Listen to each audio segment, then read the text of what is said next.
Good evening, everyone. Good evening, councillors, and welcome to this meeting of the council. I am Councillor Catherine Grandon, Chairman of Babergh District Council, and I will be chairing this meeting today. May I first of all remind you of some domestic arrangements.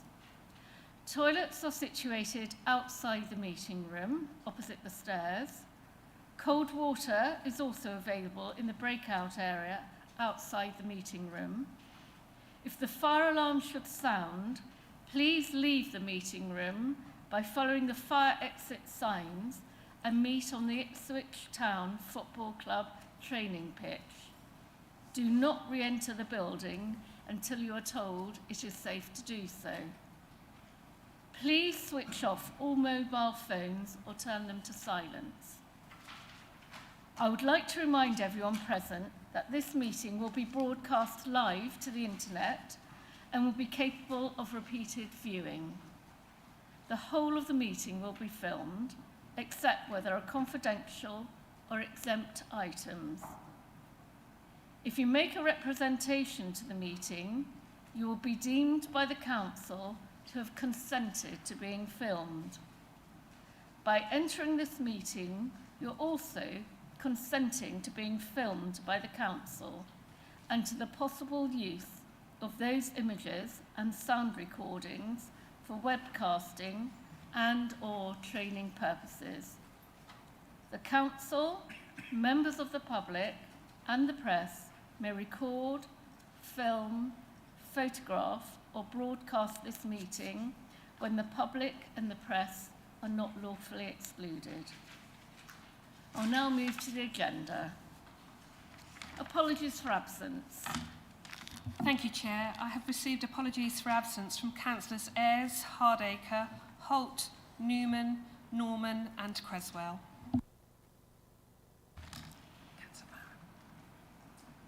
Councillor Barrett. Thank you. Item 2, declaration of interest by councillors. Are there any declarations of interest? Thank you. Item 3, paper BC 2232, to confirm the minutes of the meeting held on 25th October 2022 for accuracy only. I refer you to the tabled papers. Are there any issues with accuracy? Councillor Barrett. Just want to clarify item 1.1c, that no councillor will be entitled to claim more than 2 SRAs. I'm sure it only used to be 1 SRA. Chair, yes it did, used to be 1 SRA. So that's another increase that's been put through, is that correct? Yes.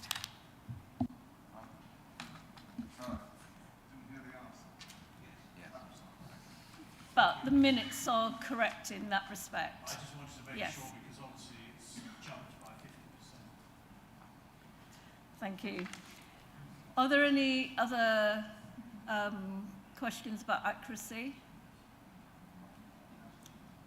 Thank you. Could I have a proposer then, please? Councillor McLaren.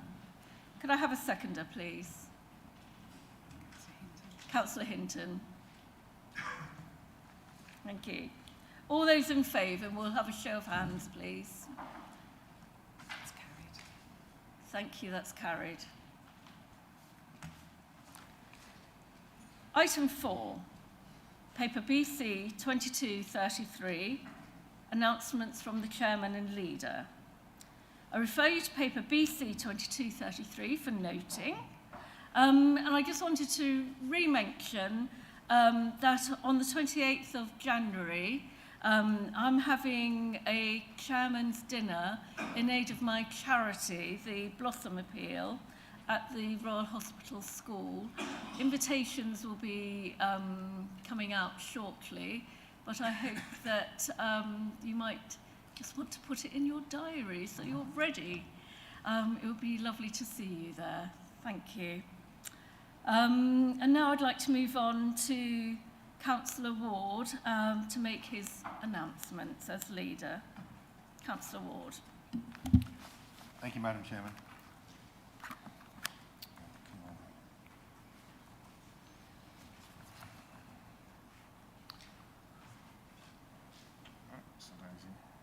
I'll be with you in a second. No, right? Gotcha. Okay, firstly, you'll all be aware now that Gainsborough's House finally opened to the public yesterday, and in the past week it has received both local and national news coverage. The facilities inside are superb, and the external architecture is really impressive. It's quite amazing to think that a small town like Sudbury now has something like this, and I'm sure that the economic benefits to come for the town will be huge.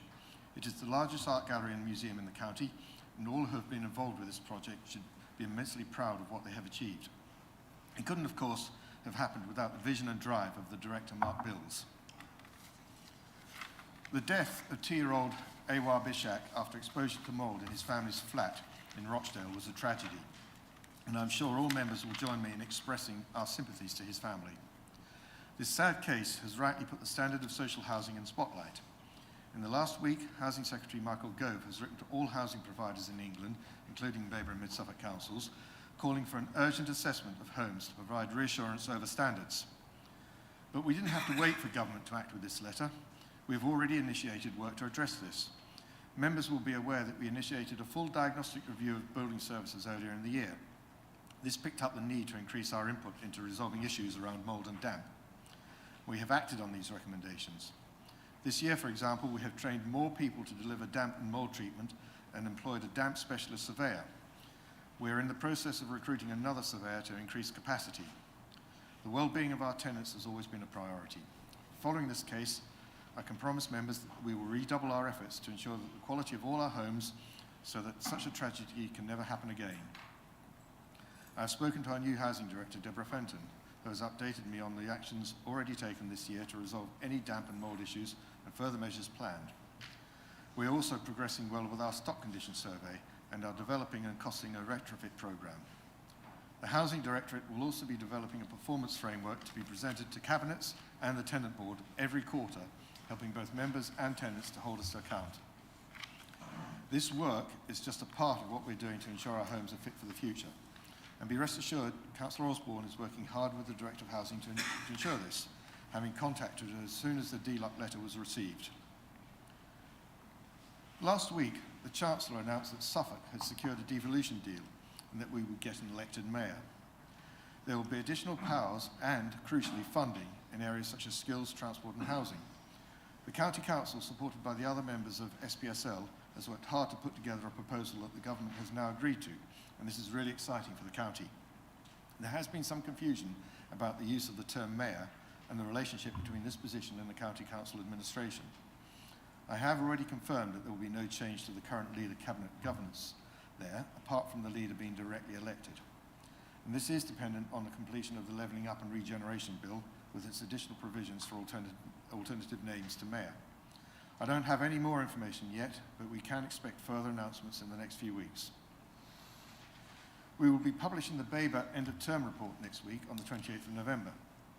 This highlights what we've been able to achieve during the past almost 4 years. It has been a unique and challenging time with COVID and now the cost of living crisis. But you will see that nonetheless, a huge amount has been achieved for our communities and residents. It was completed with the guidance of PLG to ensure that it is non-political, so that all of us can use it as we wish and put our own political spin on it, perhaps, in the forthcoming elections. It will be an online document, and we will be able to help those without internet access to read it at our customer access points. I'd like to thank Jane Kennedy and Francine Tarn for their hard work in gathering the information together, and to Brad Jones and Darren Bird, who have done a fantastic job creating an appealing and easy-to-read publication. Thank you, Madam Chairman. Thank you, Councillor Ward. Unless there are any particular questions, we'll now move on to item 5, to receive notification. Councillor Barrett. Yeah, just on the question of the situation regarding the elected mayor, just for really clarification. So are you saying that the position of the mayor will be elected and he will be the leader of the county council? I know it's a bit maybe above the knowledge that we have at the moment, but it's just something that needs to be clarified, I think. Councillor Hicks has made a statement in public to the effect that we will be having an elected county leader within the current county's leader cabinet governance model. And that's all I can say on that. Okay. We won't be using the term mayor. Yeah, sorry. Could be a flaw in that. So you could have, for example, an independent or Green or Liberal, doubtful, but it could happen. And then you could have a council of a majority of Conservatives. Is that the situation you'd be in? I mean, it's sort of similar to Babergh, really, but I mean, it's something that we could actually go, is that what we could find ourselves in? I know it's not really your area, but it's clarification, I think. It's not, and I can't say anything further, make any further clarification. All I can say is what's been stated in public so far.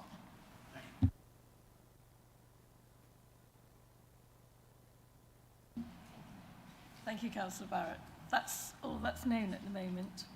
So we'll now move on to item 5.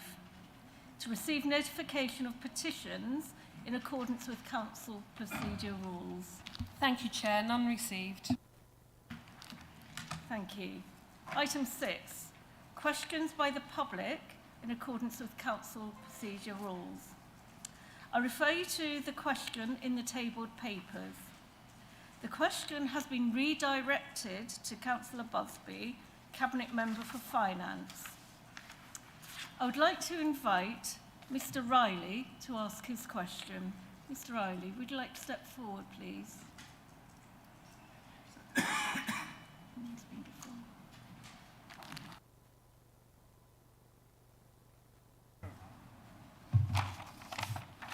Councillor Busby, good evening. Nice to see you, sir.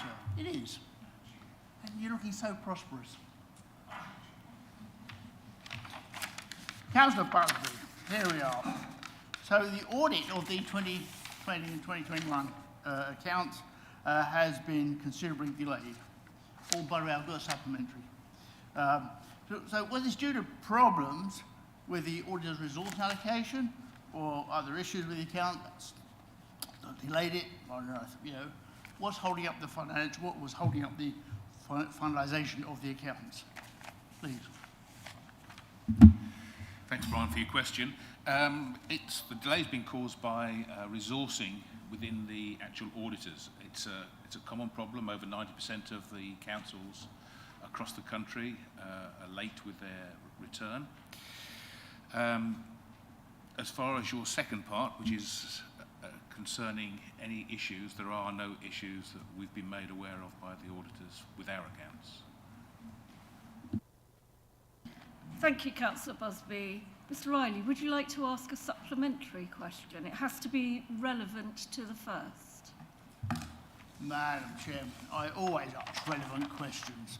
So the accounts show for auditors' expenses that there's almost a double charge current year on last year, on the previous year, for certification. Are they doing more work for us, or is it like it was when we had Reverend Baines all those years ago when documentation was not in order? What's caused the increase? Councillor Busby, would you like to respond? I'd love to respond. I'm not saying I'm able to respond. I couldn't give you the exact answer for that. We will be looking at that, and I can come back to you, if that's okay with you. I'm afraid that's all you have the opportunity to say for now, Mr. Riley. Thank you. You'll be. Yes, you will get a. You will get a personal reply. Thank you, Mr. Riley. Thank you, Mr. Riley. We'll now continue with the agenda. Item 7, questions by councillors in accordance with council procedure rules. Thank you, Chair. None received. Thank you. Item 8, to receive reports from Cabinet members. I would like to invite Councillor Ward to introduce his report, CMU1, Cabinet Member for Economic Growth. Councillor Ward. Thank you, Madam Chairman. I'm not going to go through the report in detail. You've got it there in front of you. It's a very comprehensive report and well presented, and it contains a very good summary of all of the excellent work that's been done by the Economic Development team. Just a few things I'd like to highlight. The Innovate to Elevate scheme, which we've launched this year, is something which I think is going to be of great help to many of our businesses. It's launched in partnership with the University of Essex, jointly funded with them, and they'll provide the expertise to help businesses who wish to look at novel business practices and technology to innovate and grow that way. We've referenced the Gainsborough House. I've spoken about that already. Further work continuing on the mixed-use scheme at Hamilton Road. There is progress on this, but everyone should be very aware that this is a very complex scheme, and it's going to take a lot of time to develop and come up with something that is going to be a viable scheme to take forward for Sudbury. What is progressing much more rapidly is the work on the roadside development at Hadley on the A1071, the commercial units there. And that is something which is very exciting on the land that we acquired from Persimmons in a perfect location alongside the bypass there. The solar PV panels at Kingfisher, they're generating electricity, which is excellent, and the carports now have been completed. There was a huge amount of delay while we waited for the inverters to come from China, and they were then held up at Felixstowe during the recent dock strike, but all that's behind us now, and those have been installed. Virtual High Street is going from strength to strength still, which is excellent, and is spreading out into the villages. And the Innovate Local Market Stall scheme in Hadley is still very popular. It's been very, very effective, and we're very pleased with how helpful that has been for Hadley businesses. Finally, I just wanted to summarise, I think, and just let people know that lots has been done, but some projects, of course, are taking time. They are difficult to deliver, but we're not going to shy away from doing the difficult things because of the benefits that they will ultimately bring to the district and our residents. Thank you, Madam Chairman. Happy to take questions. Thank you, Councillor Ward. So there will be no debate, but there can be questions. Councillor Beer. Thank you. The leader of the council. You commented on page 14 on most of them. You did leave out 4.8, the Bellevue Park. Can you tell us if there's any more information on the planning application that came forward that was refused, whether it's coming back in another form, do you know, or whether they're going to appeal, or what the state of play is? Thank you. I have no further update on Bellevue at this moment. Councillor McLaren. Thank you, Madam Chairman. One question, John, on 4.2 on page 12. When the COVID grant programmes were put out nationally, there was a lot of noise about possible fraud. And I see here in 4.2 that we're undertaking some audits on that. Is it too soon to know the auditing outcome of any potential fraud in the applications from businesses? Thank you. At the moment, we don't have that information, but I'll let you know as soon as we do get it. Thank you. Councillor Hinton. Thank you, Madam Chairman. Councillor Ward, on page 16, paragraph 5.1, it talks about work started on tendering packs for changing place facilities at Flatford Mill after securing funding for 45,000 from government. As this is in my ward and I know absolutely nothing about it, could you tell me what in actual fact is going on and how it was put forward in the first place?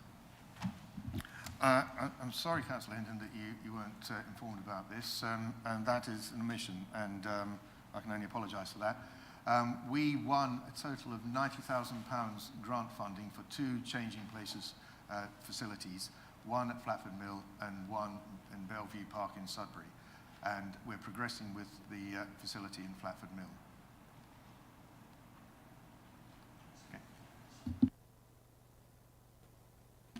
Councillor Lindsay. It was really just to question the figures. I think there's a comma astray in the wrong place in 5.6. Bringing in I don't know whether that's 1 million or what that is exactly. That is 1,000,000 and £2,015. So it's just over £1 million. Yep. Okay, so it's a missing naught. Thanks. No, the commas, the comma should be after the 2, not before the 2. Oh yes, yeah, with you, yeah. Thank you. Any further questions? Thank you. Right, in that case, no further questions. So I'd like to now invite Councillor Arthey to introduce his report. Thank you, Councillor Arthey. Thank you, Chair. Firstly, I ought to probably apologise for the fact that it's not quite as slick as the one that's gone before it. I will do something about that if I have to present another one. I'll get some charts and graphs and stuff like that in for you, so it's not quite as colourful. I do apologise. You have it in front of you, so I won't repeat it all, but I would like to focus your attention on 2 key areas of achievement. Firstly, Chair, the neighbourhood planning mentioned in paragraphs 3.9 and 4.5. We now have 13 adopted neighbourhood plans and another awaiting referendum. There are 9 more at various stages of preparation, some of them well advanced. I know how much time and commitment is involved and congratulate all of the people who've put those plans together.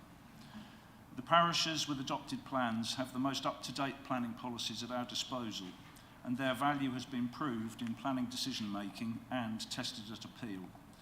And I want to express my thanks to Paul Bryant, our Neighbourhood Planning Officer, for doing so much to support the communities making these plans.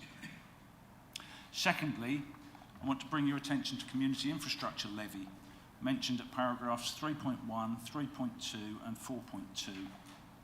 Since its introduction, we have collected over £17 million, which includes 2.6 million of parish neighbourhood SIL. The last 12 months have presented some collection challenges, and I am delighted we now have a dedicated SIL Debt Recovery Officer, Debbie Osak, to ensure we collect all the SIL that is due. We must have the funds to support the provision of infrastructure in those communities accommodating growth. Through the bidding process, we are also able to help areas where there is a current infrastructure deficit. I must thank Christine Thurlow for all her help to get us to where we are, and Debbie Osak for her unwavering pursuit of SIL payments. Christine and Debbie are here. I don't know if any of you, or many of you, have met Debbie. Debbie, can you put your hand up? Debbie and Christine, I'm sure you all know. They're here this evening to answer any detailed questions any of you may have on SIL demands, SIL payments and debt recovery. I also want to thank those members from across the Council who've helped steer the SIL framework through annual review to ensure we adapt to meet the funding requirements of the much needed infrastructure. Ably supported, or is that led, by Christine Thurlow, the SIL working group has been one of the most agreeable and supportive groups I have been on.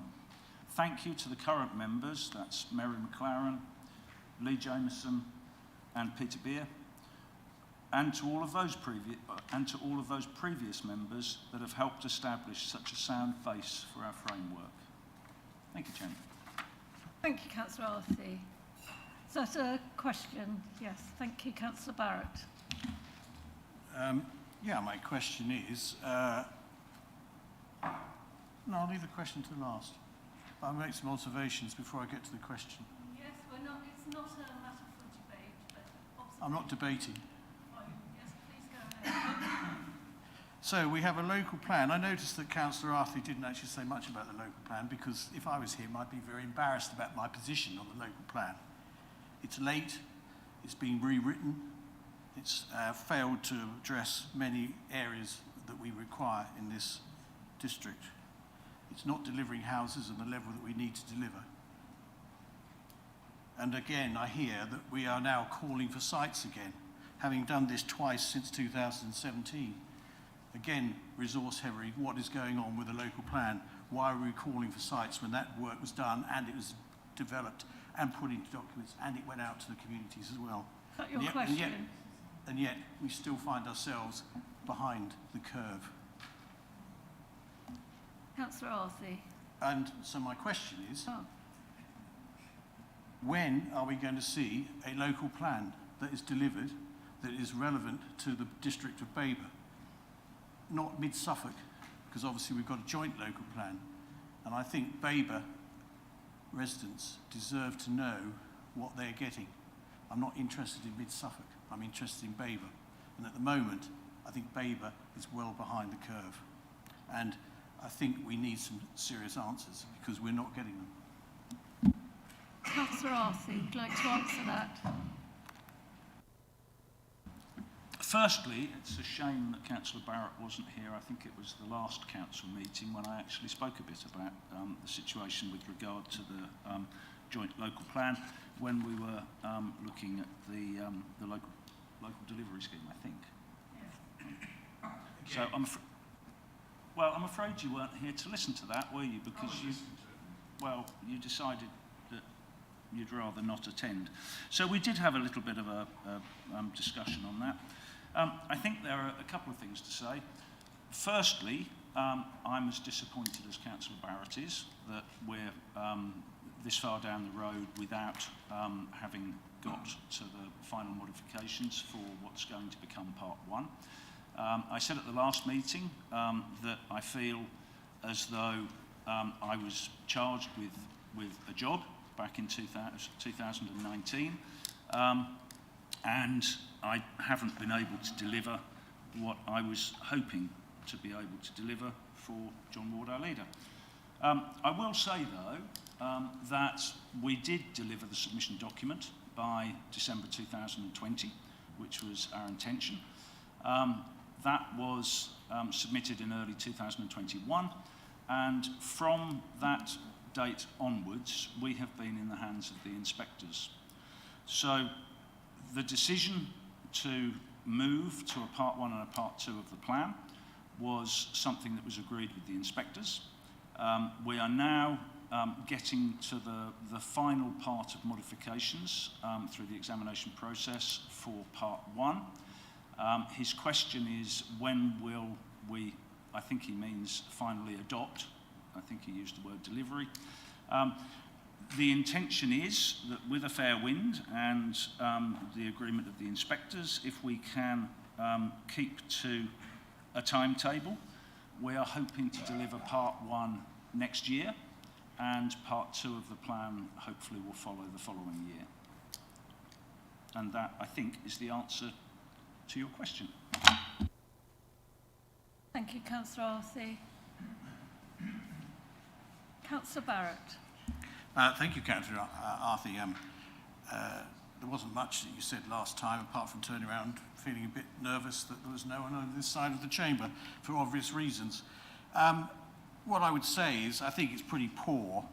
Yes, you delivered a plan to the inspector, but that plan actually was not relevant, and he virtually kicked it out because he said it's not doing the job that we require it to do, and that's why it's had to be sent back after massive changes to that, which you oversaw, I believe, from the original Bill Newman submission, which was actually quite a good document, and for some reason that was changed. We don't know why it was changed, Barrett, and the sense of direction. Ask a question, And I'd like to know, why was there a change in the sense of direction from a balanced approach to development in most of the villages through the call for sites to then submitting most of the development around the urban areas and only the urban areas? So it's out of Ipswich Fringe, Cape of St Mary, Cornard and Sudbury.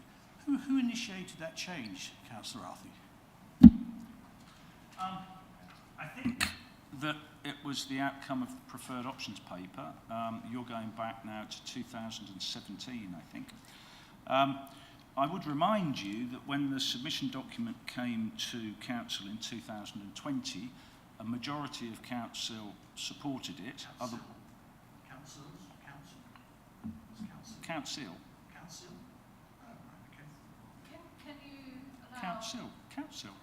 Can you allow Councillor Arthey to answer his question, please? Not Council with an S, but Council with a C, Councillor Barrett. So the majority of this council supported it, and I believe you did as well. Perhaps you were one of the few that didn't.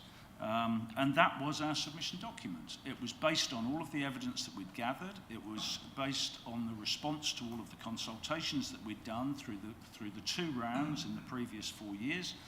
And that's what we approved. It was during COVID. I remember I presented it from my home and my screen went white, I remember that. And that was our submission document. It's not my submission document that I made up. It's the submission document that was approved by this council. Just to clarify a point, I was the council in 2020. So it definitely would not have been me voting for it.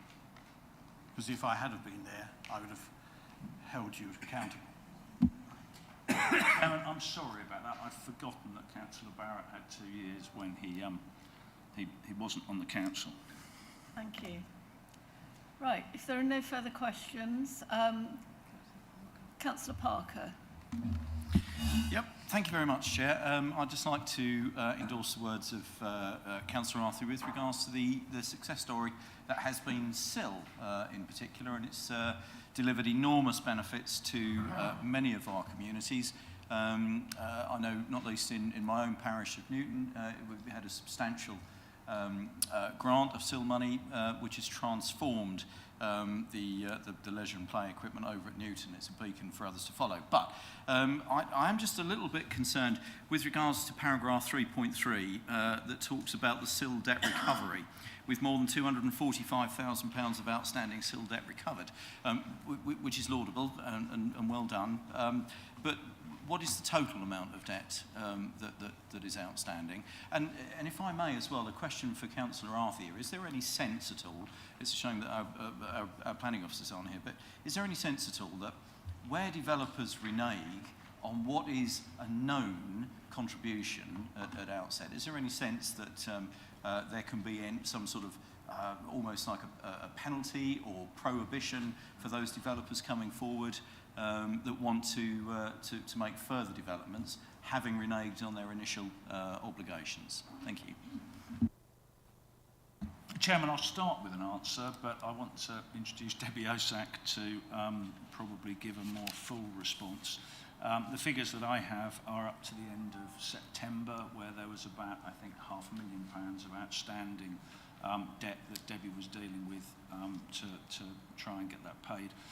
But if I could ask Debbie to probably fully answer that question.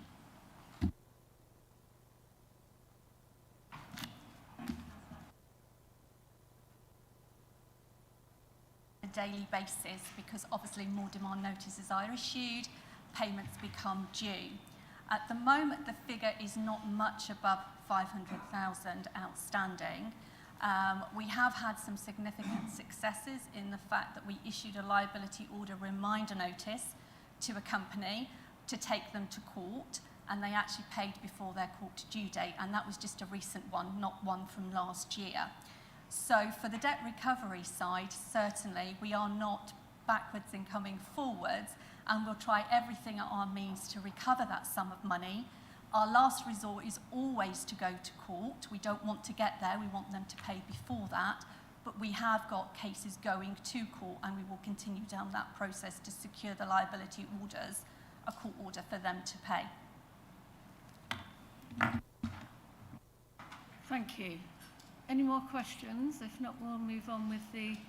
Oh, Councillor Arthey. Add a tiny bit to that answer, and that is that I hope you will all support the fact that we are committed to recovering every penny of SIL that's due on developments that take place.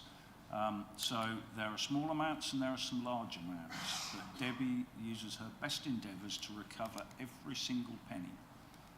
Thank you. Thank you, Councillor Arthey. So now we'll move on to the next item on the agenda, unless there are further questions. Thank you. Item 9, councillor appointments. Are there any changes to placings?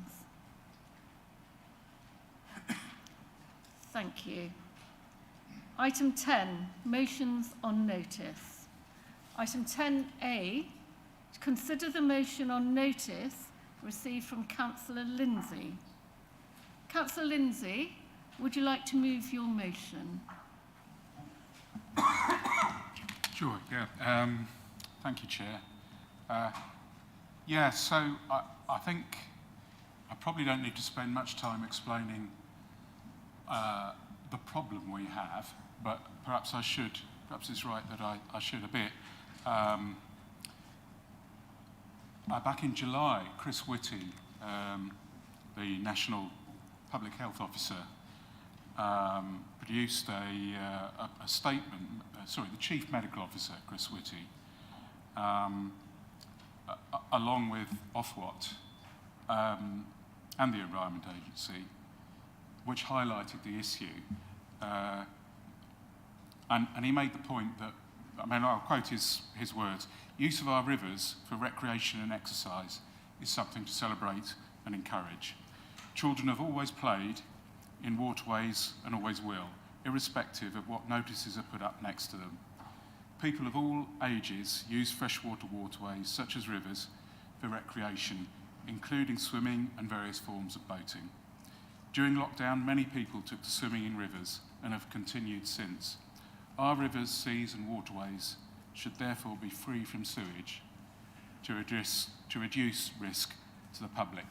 And you only really have to go to Sudbury on a weekend to see, look at the Stour and to see the number of people canoeing and lots of people, I'm sure, of Sudbury residents remember swimming there in that river. But Chris Whitty and others have acknowledged that there's now a serious issue with the storm overflow drains that water companies and sewage companies have produced. They were built in the 50s. They were meant as an emergency measure when there was a heavy storm or really exceptionally heavy rain. It allowed sewage to spill into the river or sea. When they put monitors on a few years back on some of these sites, they showed that sewage wasn't happening on an exceptional basis. It was happening hundreds of hours during the year. And what we need is the water companies to put proper money rather than immediately returning all profits to shareholders, as Anglian Water recently paid 91 million out to its shareholders. It really should be spending on improving its infrastructure and the management of its sewage so that our rivers are not contaminated and are safe again. The details of this motion, let me just get the thing in front of me. I think the idea is we as a council, yes, we can't change planning policy, and we can't demand that water companies tell us when there's a big development whether they've got capacity in sewage treatment. But we can ask and we can spotlight the problem, because the problem is no one else is monitoring water companies to ensure that this investment happens and happens in a timely manner. And Anglian Water made the right noises. They say they want to invest in cleaning up these storm overflows, reducing the amount of time that they spill out raw sewage into the rivers. And so this is a way of encouraging them to do that. But I'm using words carefully, like encourage, because we don't have a statutory right to demand that they clean up nor do we clean up the rivers, nor do we have the right in planning terms to refuse applications just because Anglian Water haven't provided us with information. But we do have the right to ask, and I think it's important that we do that, to spotlight this issue and bring pressure to bear on Anglian Water to say what they, to encourage them to do what they say they want to do. Thank you. Thank you. May I have a seconder, please? Councillor Ward. Thank you. And you want to reserve your right to speak, or do you want to speak now? Yes, Councillor Ward. Yeah, I'll just say a few words now in support of this motion of Councillor Lindsay's. I think we're all, it shouldn't be a political thing or a partisan thing. We're all must be really concerned with what appears to be a retrograde step. There's significantly additional discharges now, and it's, the press has been full of it, and we all need to be really concerned as to why this is happening and whether we ourselves can do even a little bit to try to rectify this and to get back on the right track.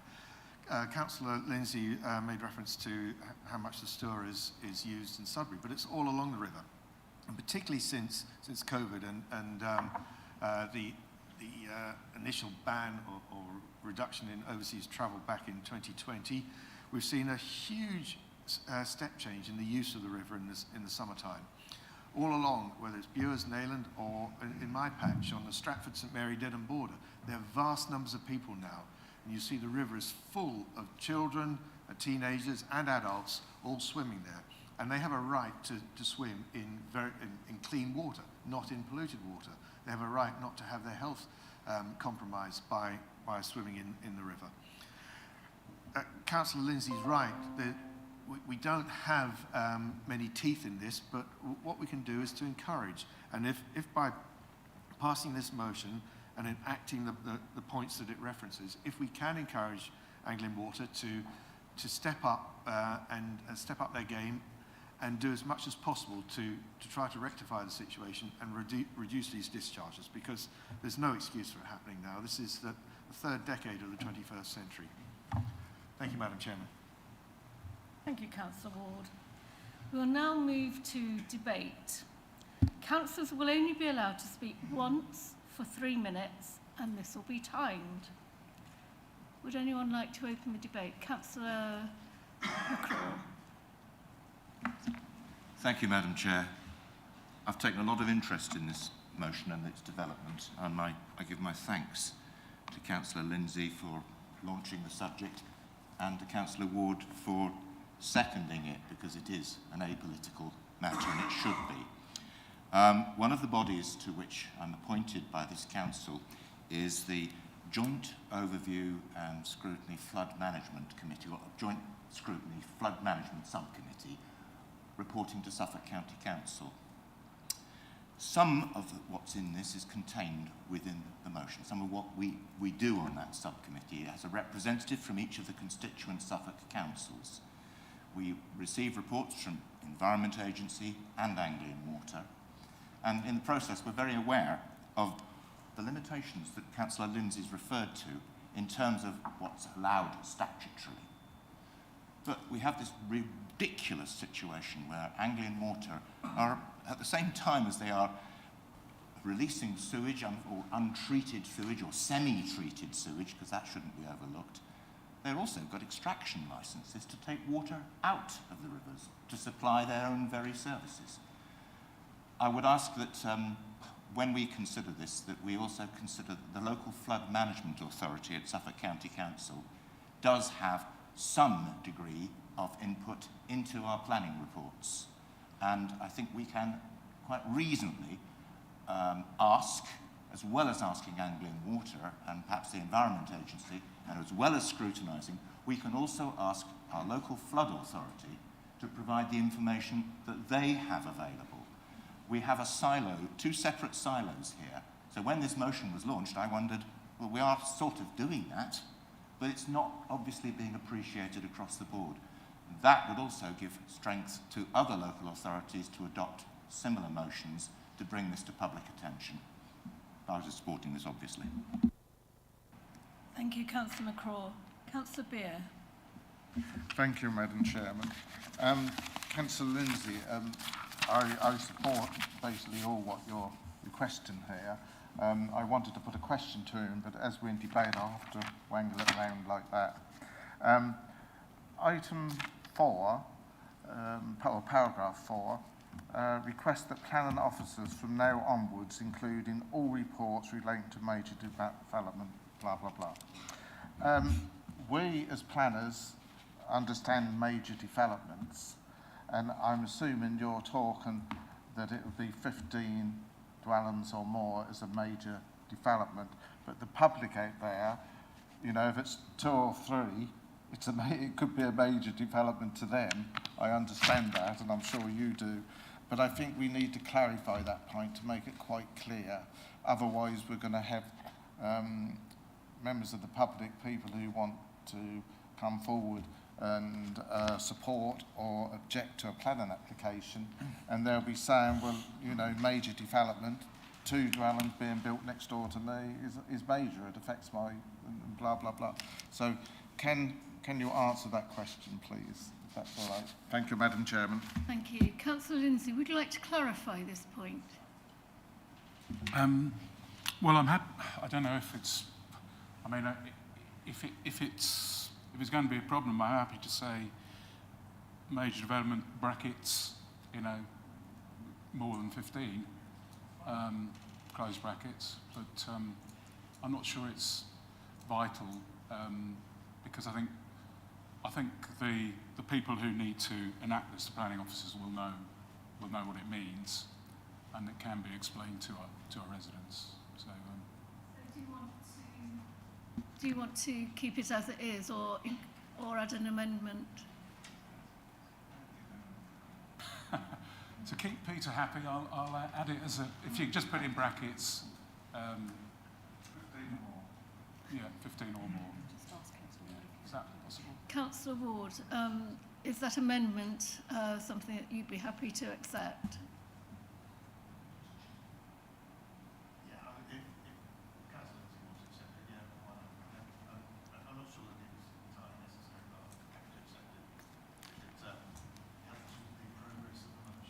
Thank you. So we'll progress the motion with that amendment. So I next have a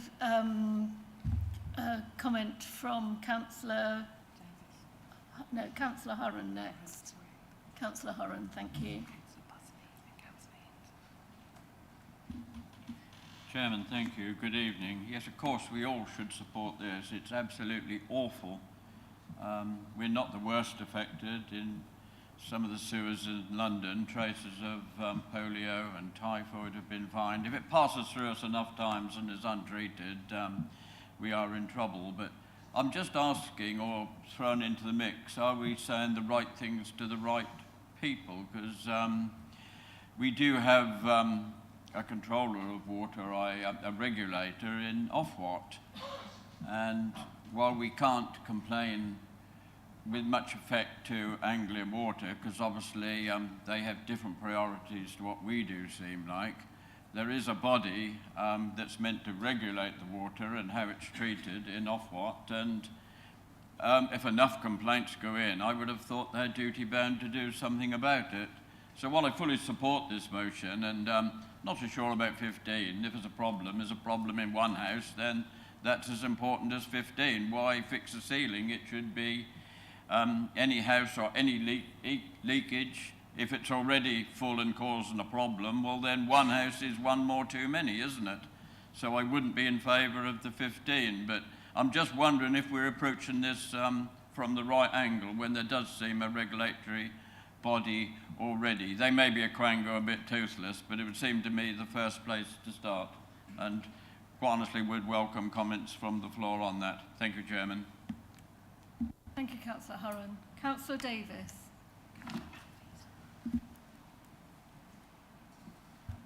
Thank you. Yeah, I think it's important to support this motion. I'm particularly concerned with the sewage plants and new developments, and I've got one in Ganges Ward coming up for nearly 50 houses, which would pass any threshold for a major development. And at a recent meeting, nearly 100 people, villagers, came to discuss this, and the sewage was a priority for them because of the publicity nationwide has been pointed out. People are more and more aware of the problems with sewage being into outlets, the storm drains going into the rivers. I've got the Stour obviously right down the bottom of our hill where we can see, and people go in there, they bathe, the paddle boarding. So it's important for them to know where the sewage is going. And I think that we should be as firm as we can when it is the planning meetings. The Anglia Water are statutory consultees, so therefore maybe we can include asking this question when the officers are asking them for their basic, just the basic things about, what do you think of this, about the suds and everything, but have that in there as well, saying, and where will the sewage treatment go, especially when you're so close to a river. Thank you. Thank you, Councillor Davis. Councillor Busby. Thanks, Chair. I think just Peter should know better. Major development is not just housing. It can include industrial sites, all kinds of things. So I think unless you're going to specify every one, I think we just leave major development up to the planners.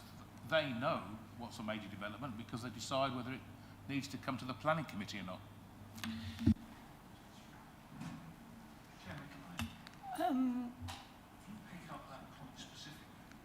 Okay, yes, Councillor Arthur. Yeah, I mean, I did want to say something else about it later, but I mean, I just wanted to answer the question about this major development thing.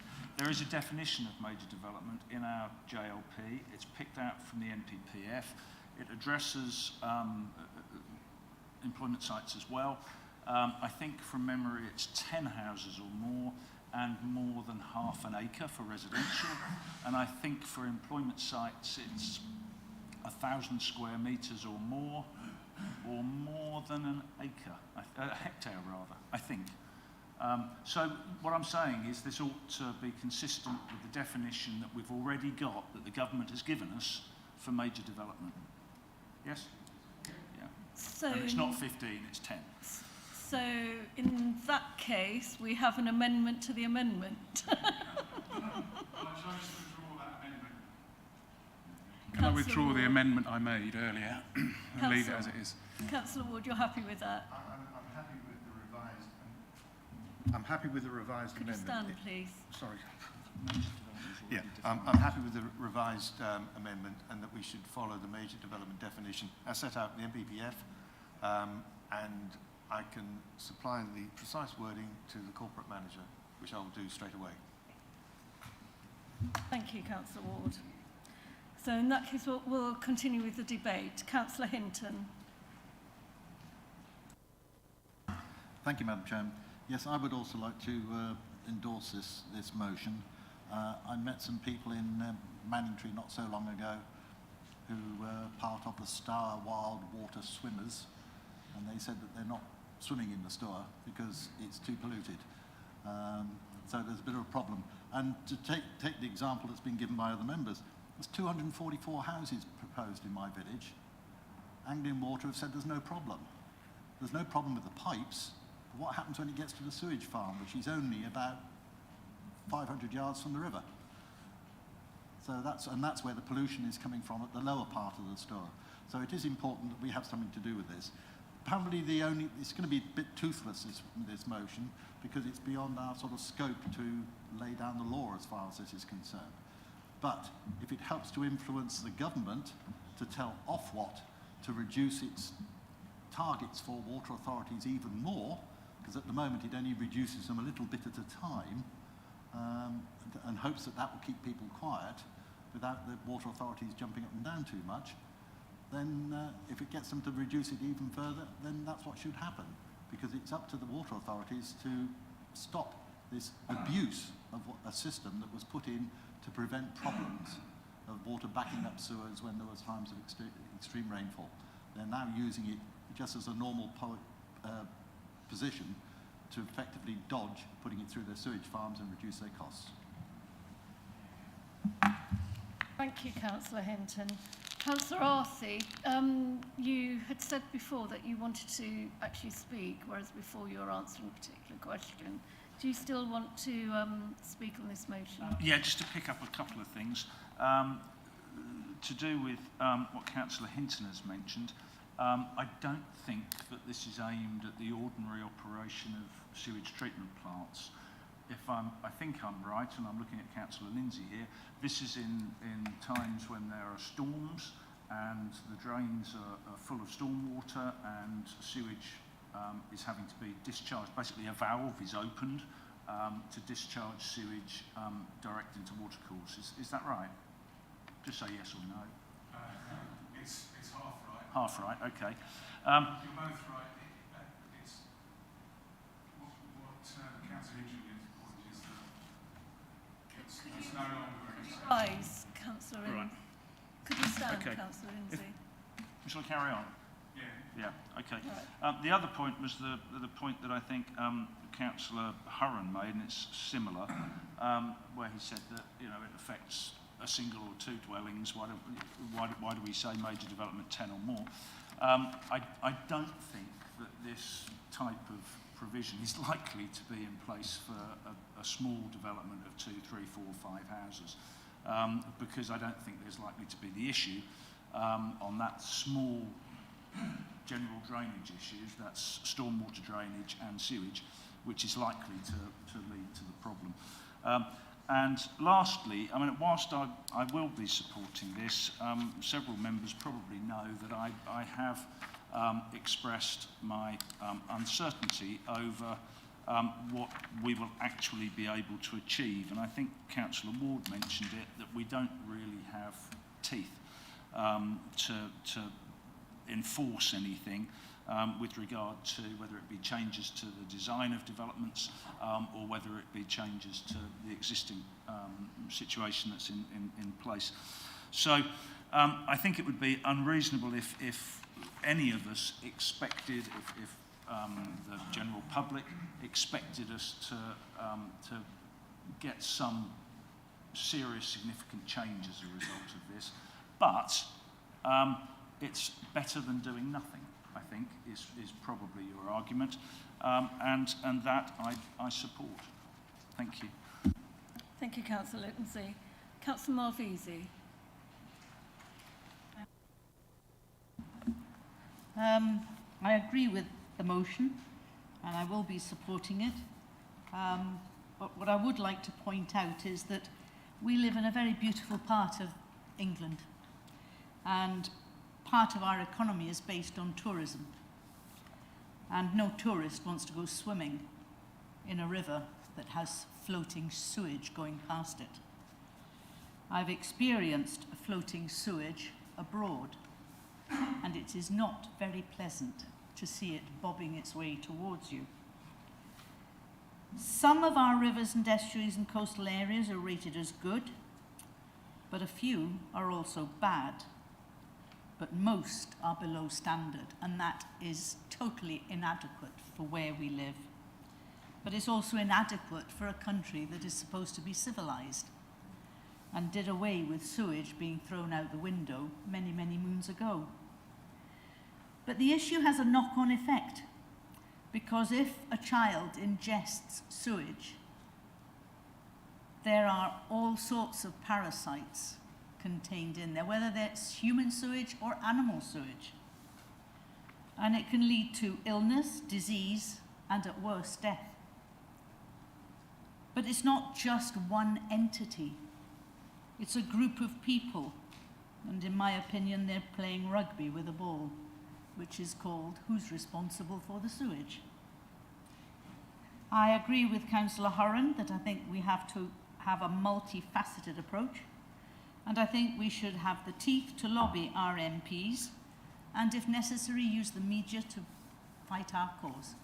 Thank you, Madam Chairman. Thank you, Councillor Malvisi. Are there any further additions to this debate?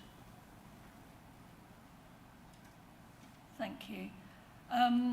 Councillor Lindsay, first of all, you're happy to proceed with the figures that Councillor Lindsay,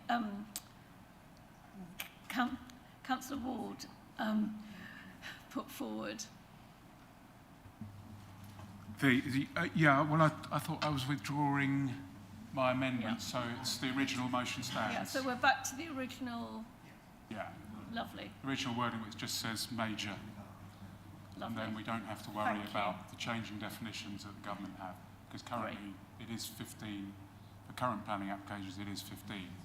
Obviously, the JLP now says 10. So, is there anything else you would like to add in summary? No, I think everyone's. Just to thank everyone for their contribution and hopefully support. And you know, I think some telling points were made. So I don't think I have anything else to add. Thank you. Thank you. So, in that case, I'll ask the Corporate Manager, Governance and Civic Office to conduct the electronic vote. Thank you, Chair. That is now showing in blue for councillors to cast their vote. Councillor Beer, can I take your vote, please? I support the Thank motion. you. Thank you.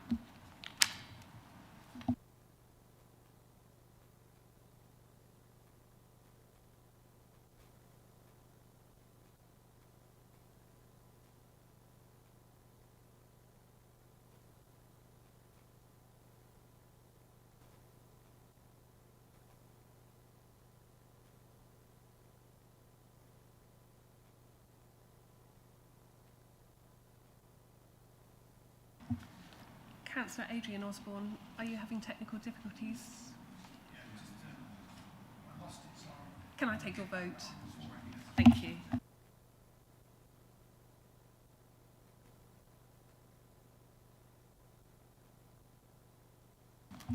Chair, that is 25 votes for the motion. Thank you. So that's carried. The motion is carried. So now we'll move on to item 10B. Consider the motion on notice received from Councillor Ward. Councillor Ward, would you like to move your motion? Yes, thank you, Madam Chairman. And just a bit of background, first of all. We all know that, that there's a considerable amount of evidence of the impact of abuse, intimidation and aggression at a national level towards our MPs. And obviously there's been the horrible extreme incidents such as the murder of Joe Cox and Sir David Amos. But following on, the LGA, in order to understand the impact on local government and councillors, the LGA launched a call for evidence back in October last year. As a result of that, it has prepared a report of its findings. And I just wanted to quote a few comments from the executive summary for this report. It states, that, quite rightly, that councillors are at the centre of local democracy. They are elected from amongst their local community and form a vital link between councils and residents. And it is a privilege and a responsibility to be elected to public office, as we all know. But the increasing levels of abuse and intimidation in political and public discourse are definitely having a negative impact on politicians and also, by extension, on democracy at both the local and the national level. Now, the right to object and to have constructive challenge are key components of democracy. But abuse and intimidation do cross the line into unacceptable behaviour, and they actually serve to silence democratic voices, and we are starting to see this deter people from engaging with politics. So, as a result of this report, at its annual conference at the end of June, the LGA initiated a campaign, a Debate Not Hate campaign. And it's encouraging councils up and down the country to pass a model motion which effectively asks councils to do a number of things to help to counteract the worst impact of what's going on out there, and to act as really a beacon so that the public do realise that some behaviour is not accepted, and that we do have a role to play in trying to moderate that behaviour. So consequently, we've got this motion in front of us today. You've all had a chance to read it. I don't wish to go through it in detail, but I think we need to support the LGA in their campaign, and by passing this motion this evening will show that support. Oh, and just one statistic I do want to leave you with, and I think I have mentioned it in council before now. In the past year, 70% of councillors up and down the country have reported suffering from abuse and intimidation. 70%. That's a ridiculously high number.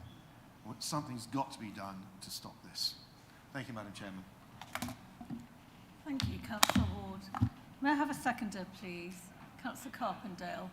Thank you. So we can now debate this item. Oh, sorry, Councillor Carpendale, did you want to speak? Yes, I might as well, Chairman, thank you. Yes, thank you, Councillor Carpendale, sorry. Yes, I mean, the model motion, I think, covers the ground. It makes a start. And I think we're all aware that one of our members here was on the receiving end of a very unpleasant delegation at his home some time ago. We seem to be living in a climate where aggression is becoming the norm, both in society and in all levels of government.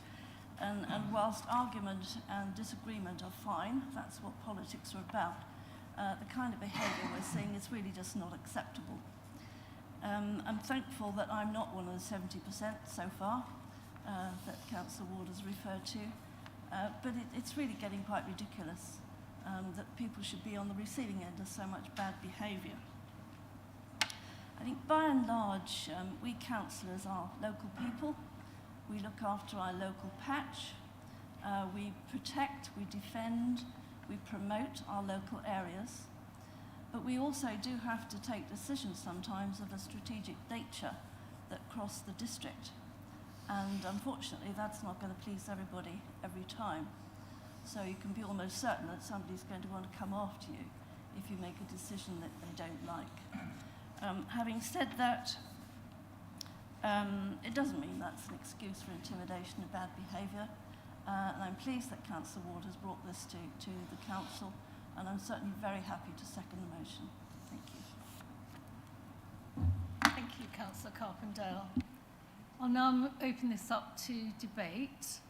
Councillors will only be allowed to speak once for 3 minutes, and this will be timed. Would anyone like to open the debate? Councillor Melanie Barrett.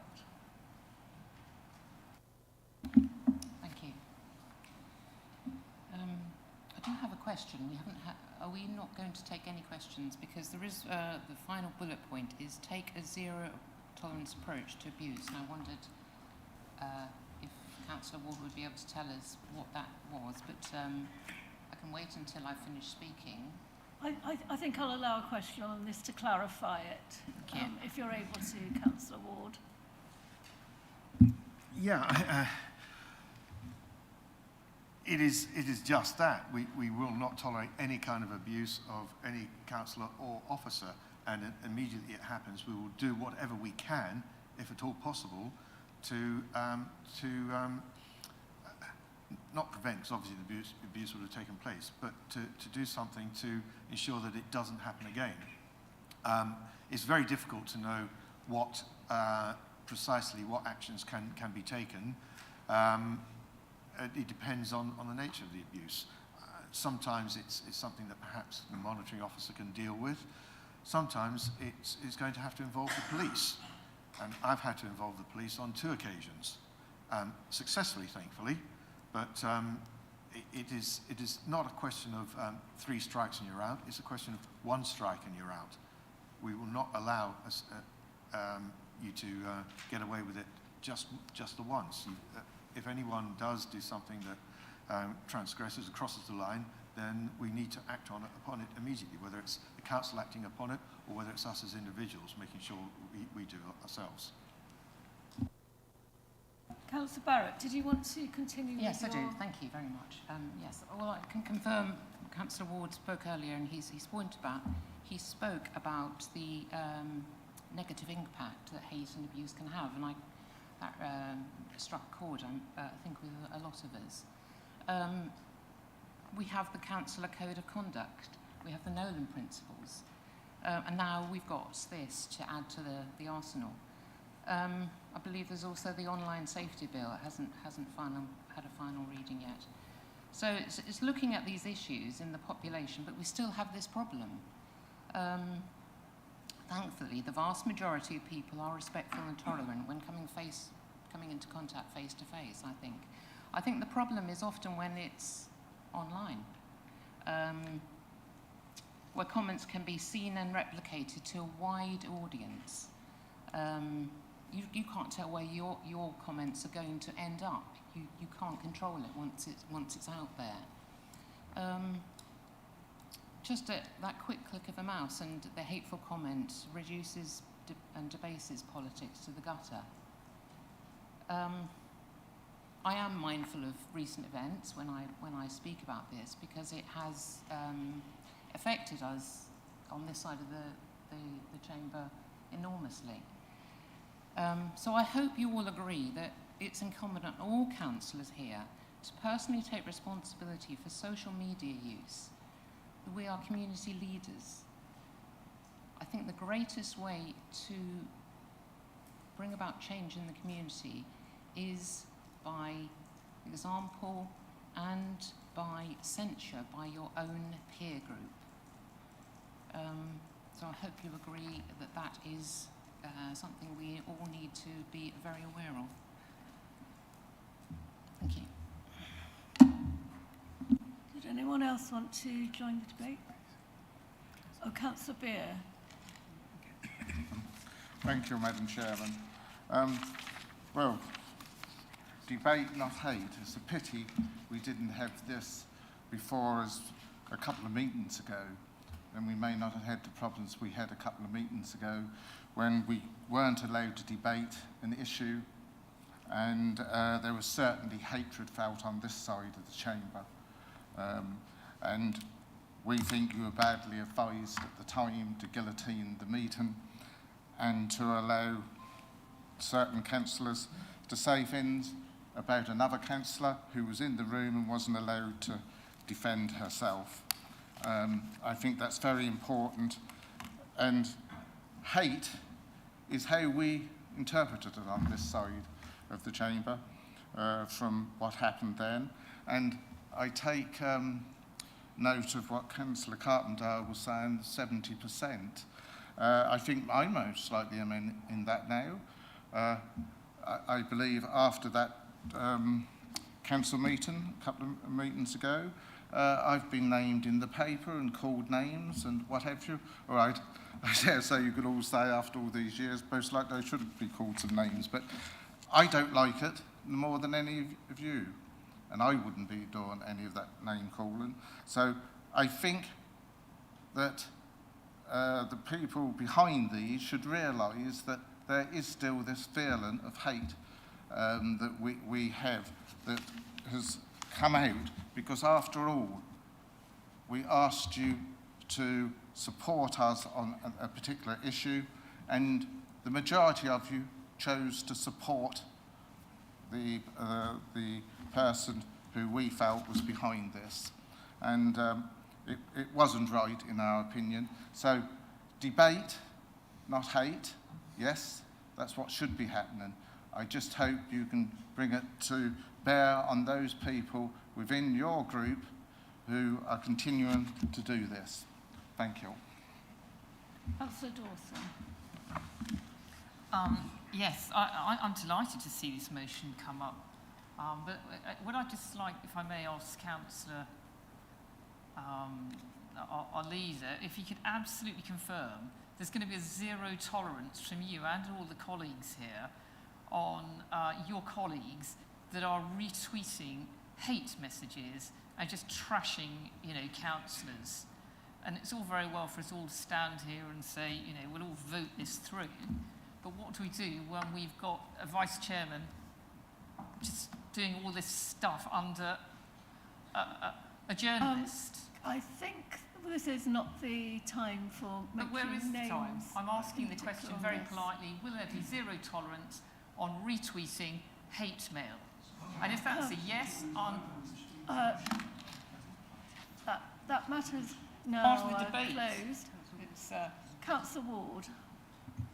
I think it's a fair question. Councillor Dawson, zero tolerance. I stand by what I say. This is in the LGA's motion, and the LGA stands by that. You are referring to a matter that was resolved at our last meeting. It is no longer an issue. It is a matter that has been resolved, and we've all learnt from that. There were 2 apologies at that last meeting. We've all learnt from that. As I said, it's time to move forward and to put it in the past. So you need to remember what I said at the time. And that's the way we're looking at it. There won't, no further recurrence of anything like that from any member towards any other member. Okay? Looking forward. If I may come back. No, it's one opportunity. As The I said question at the hasn't beginning. quite been answered. I'm talking about going forward as well. Well, no, because you know, when it's a matter of debate, as I said, councillors will be allowed to speak once. It's not really a debate, then, is it? Councillor Malvisi, you're next. Thank you, Madam Chairman. It's interesting, I think, that we have a disconnect in society between hate and bullying, and some people do not truly understand what hate means. And it would have been useful to have had that actual definition. And many people associate bullying as a form of, it's a joke, it's teasing, don't really mean it. And I think we need to remember that probably as children, definitely in my childhood, sticks and stones might break my bones, but names will never hurt me. Well, that's not true. Names do hurt. They hurt very much. And I uphold Councillor Ward for proposing this motion, and I agree with Councillor Barrett that we do need to lead by example.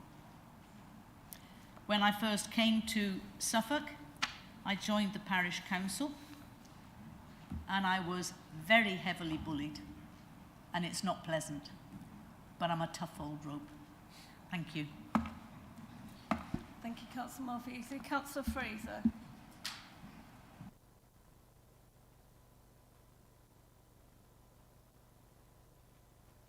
On behalf of Councillor Beer, if I may. Thank you, Madam Chairman. I'm just looking at the motion in hand, and it seems just slightly vague to me. All right. At writing to MPs, writing to the LGA. It doesn't really give much substance on how to support shall I say, a newly elected councillor. What is the guidelines? What's to be expected? 70% of us, yes. I think I fit into that number. My recent case was more of a harassment. Constant barrage of tautology, if I can use that great word of yours, without going away. And then moving on to threats, but not threats of harm or violence, but threats of undermining my status, threats of complaints, multiple complaints. We're still waiting for them to come in for our collective amusement. But I think the point I'm trying to get out here is what support are we going to give newly elected councillors on top of their training? We've recently undertaken new code of conduct training for councillors, which put more emphasis on our bearing in the community and what guidelines we had to fit in. But I believe there should be our training and guidelines for councillors need to be reviewed. At what point can we cut off communications? What support are we going to get from the council themselves to review individual situations and advise what action should be taken? So I think we should have a look a little bit more in-house as well as how we can support ourselves, newly elected councillors on the next council as well. Thank you. Thank you, Councillor Fraser. No, Councillor Davis.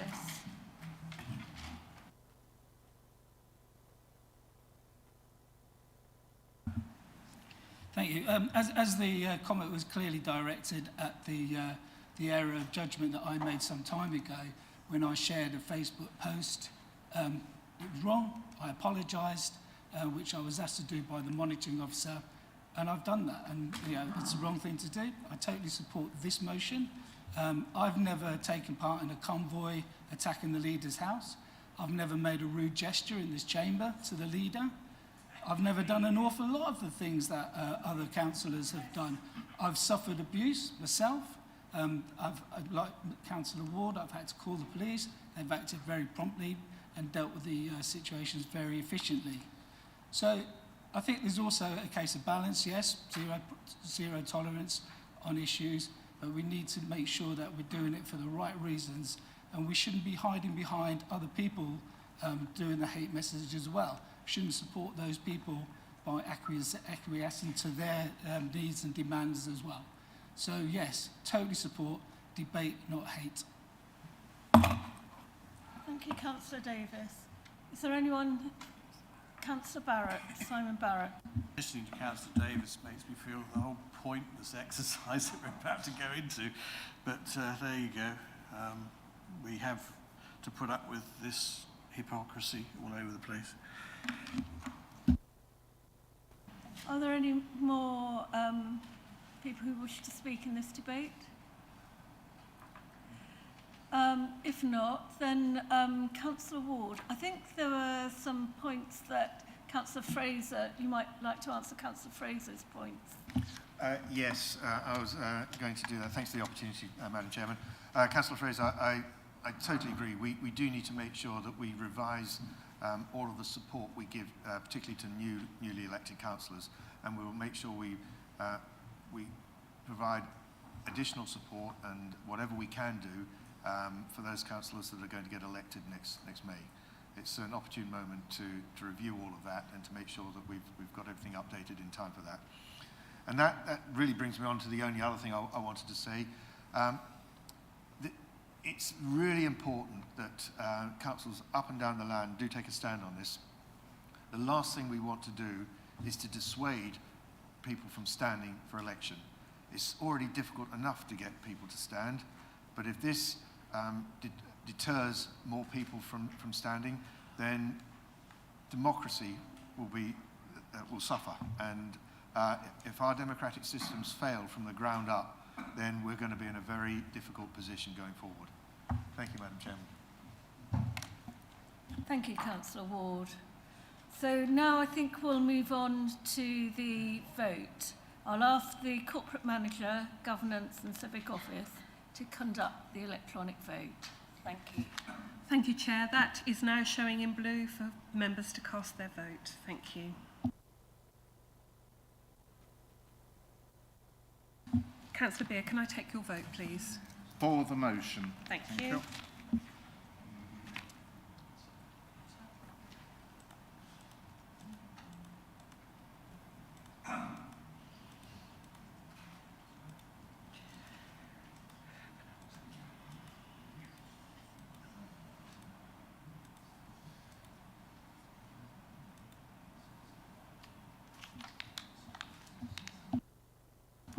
Chair, thank you. The votes are 24 for the motion and 1 against.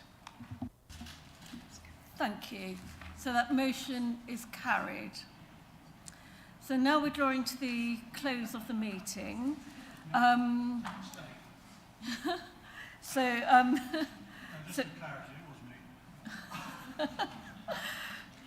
we're coming to the close of the meeting now. Just in case people wondered, I had mentioned previously a photograph. In fact, the photograph is now going to be taken of all of us at the end of the March meeting. The date of the next meeting is Tuesday, 20th December at 5:30. It will be determined closer to the date whether that meeting will be needed or not. So thank you very much all for attending, and have a good evening, and I'll now close the meeting.